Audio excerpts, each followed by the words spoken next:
The focus on the Googies for me has been very informing, especially when diving into teacher practices and the school-wide systems we employ to achieve our visions and empower students to become lifelong learners. I found Jackie Gersten's perspective of Hotogogy and experiences in self-determined learning, moving from Education 1.0 through Education 2.0 towards Education 3.0 by Blashy, Kenyon and Hayes, combined with Dr. Colleen Halupa's perspective of pedagogy, andragogy, and Hotogogy from transformative curriculum design and health sciences education, very helpful in building an understanding of self-determined learning through the epistemologies of learning.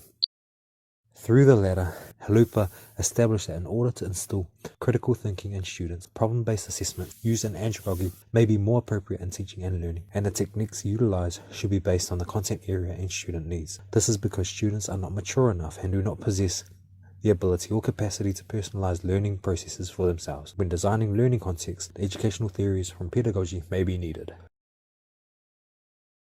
Gerstein's perspective helped to refine my understanding of how education should match the evolution of society today. Education 3.0 is based on a personalized, self-determined education where problem-solving, innovation, and creativity drive learning. The learner is seen as someone who possesses self-determining skills and knows where to access these if lacking. Education is about connecting with others to apply, create, and construct new knowledge.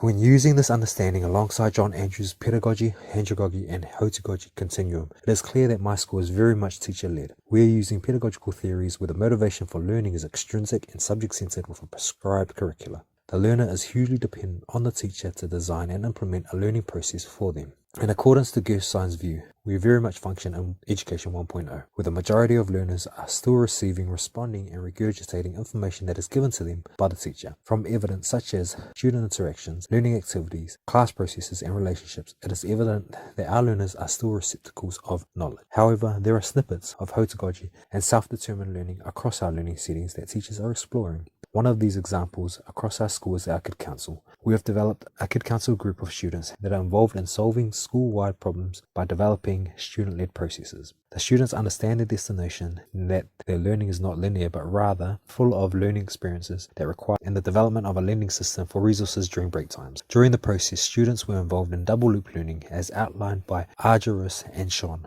who noted all students have mental maps and governing variables. Rather than throwing a solution to the problem straight away, these students looked at the problem holistically and asked questions about why this is a problem and why it wasn't solved earlier in the school year. They also explained how they were solved in different schools. I believe and understand that Hotogogy is where my school is heading. With the systems of learning we are constructing, we are looking to evolve our practices and systems from a pedagogical perspective through to andragogical perspective by creating a sense of ownership and drive where learners are intrinsically motivated to measure the impact of their learning experiences and use this to mold their pathways, therefore creating self-determined learners who are connected, creative, and constructive.